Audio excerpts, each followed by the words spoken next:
Chapter 1. A New Kind of Normal. Daniel Crookshank smiled like a man who'd earned everything and resented everyone. His neighbors admired his neatly trimmed hedges and punctual garbage disposal.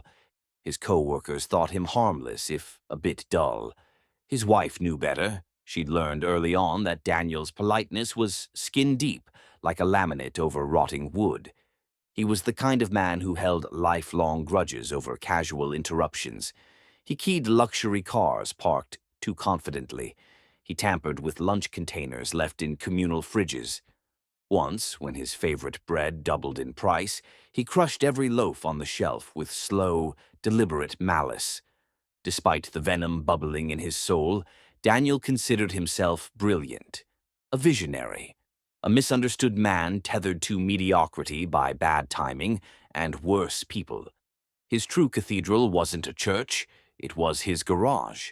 And deep inside it, among the tangled wires and scorched circuits, something extraordinary was beginning to hum. Chapter 2. Sacred Ground. Daniel's garage wasn't just clutter, it was consecrated. The floor was scattered with solder burns, broken casings, and half-dismantled appliances he claimed held untapped quantum relevance. Old radios, modified blenders, tubes wired to fish tank pumps, each piece carefully placed, charged not with function, but with intention. It was here he built the accountant. At first, it resembled an overcomplicated espresso machine fused to a pipe organ.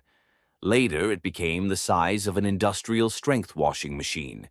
It was an engineering monstrosity, but Daniel believed in its purpose, a device that would yield the perfect winning lottery numbers.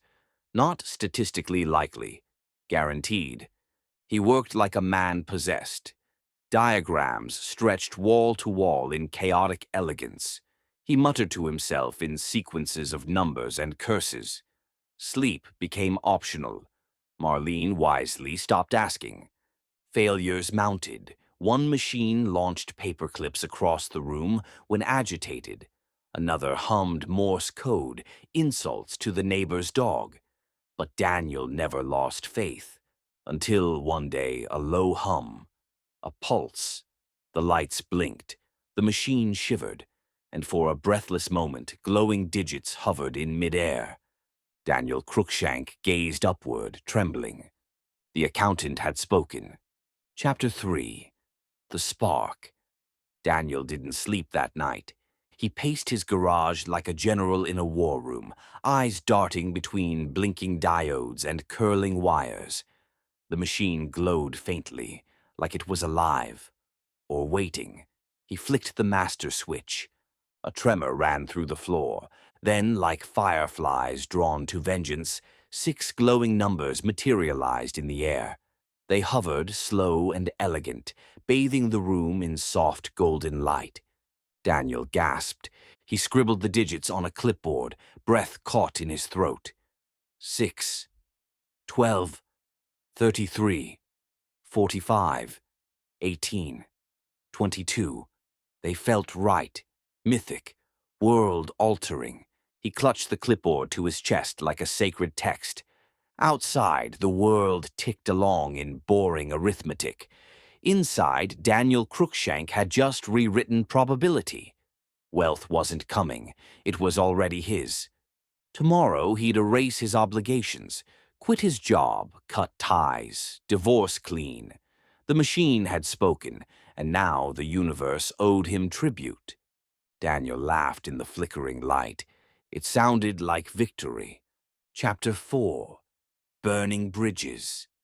The moment Daniel inked the last digit onto paper, he felt invincible. Not just lucky, chosen. The world wasn't something he lived in anymore. It was something to collect, catalog, and discard at will. First up, Marlene. She arrived home to find divorce papers on the kitchen table beside a sticky note that read, "Don't worry, my future doesn't include shared assets. You can keep the house." No explanation, no argument, just a clean break from the woman who once helped him sort screws by size in the garage. Next, his job.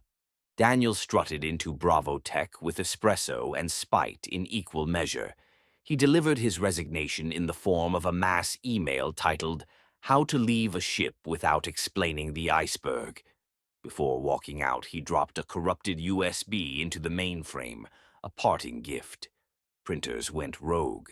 The office coffee machine began dispensing gravy. It was theater. Petty, extravagant theater. Daniel felt radiant. The machine had spoken, the digits were clear, and the universe was catching up to his brilliance. Every cruel act felt earned. Every scorched bridge looked better on fire. Tomorrow he'd buy the ticket. Tonight he'd celebrate alone, among the wires, gears, and glowing possibility. Chapter 5. The Blackout. Daniel woke up with a grin still stretched across his face. Yesterday had been the apex of his existence. Vengeance, escape, and victory, all rolled into one euphoric blur. The numbers floated from his notepad into his dreams, repeating like a mantra. 6, 12, 33, 45, 18, 22. Perfect. Inevitable. He prepared his coffee with extra ceremony, savoring the last few drops of ordinary life before ascending to fortune. He sat in his garage, flipped the switch on the accountant, and waited. No fanfare this time, just a warm hum building deep in the machine's core. Then came the shimmer. It began in the wires, a ripple of heat and sound. The lights dimmed, dust lifted from the floor. The numbers appeared again, glowing, gentle, hovering like halos. Daniel laughed, spinning in place, arms raised. He was ready. Then, nothing. A sudden silence. The garage blinked out. His body slumped mid-spin. The clipboard clattered to the floor. Daniel woke on a hard bunk. The ceiling wasn't his. The smell was sterile, oppressive. Around him, iron bars, concrete walls, distant echoes of voices not kind. Panic surged. A prison guard approached, chewing gum, voice casual. "Relax, Crookshank. They just wired old Sparky with your digits. You're still the winner." Daniel sat up, heart stalling. He looked down at his jumpsuit. There they were, the numbers: 6, 12, 33, 45, 18, 22, embroidered in glowing thread across his chest. The machine hadn't lied, it just hadn't explained the game.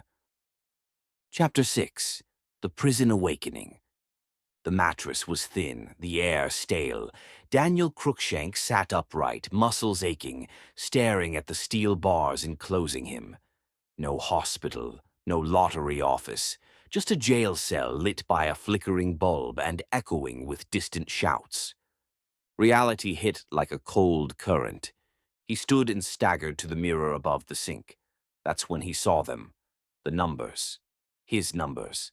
6, 12, 33, 45, 18, 22, glowing faintly, embroidered on the chest of his blue jumpsuit. He was on death row. A guard approached casually. "Relax, Crookshank. You didn't lose. You've got the winning number. Sparky's primed and waiting." Daniel didn't respond. He barely breathed. Rumors trickled in from other inmates. Some whispered of machines they'd built too, devices made of junk and fury. Each had spat out numbers.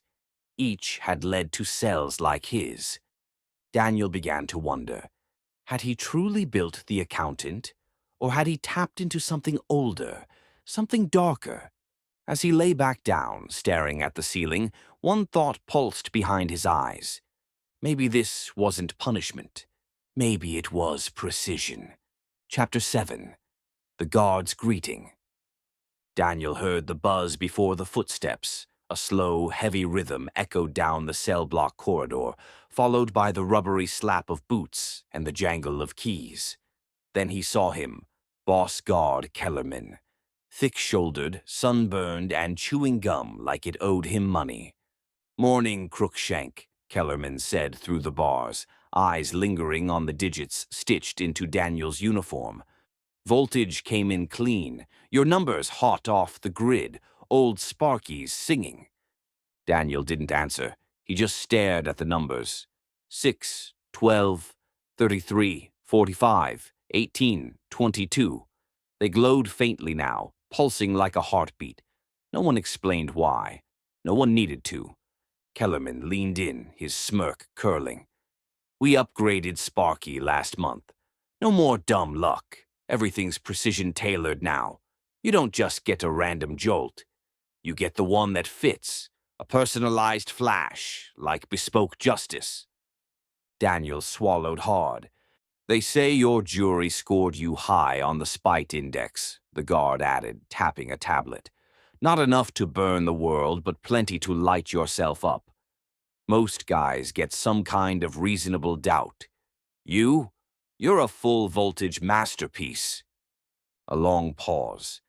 Then Kellerman turned, walked away, whistling the tune to If I Had $1,000,000. Daniel sank back onto the bunk, the hum of fate pressing against his ears. The machine hadn't picked numbers. It had picked him. Chapter 8, The Final Transmission.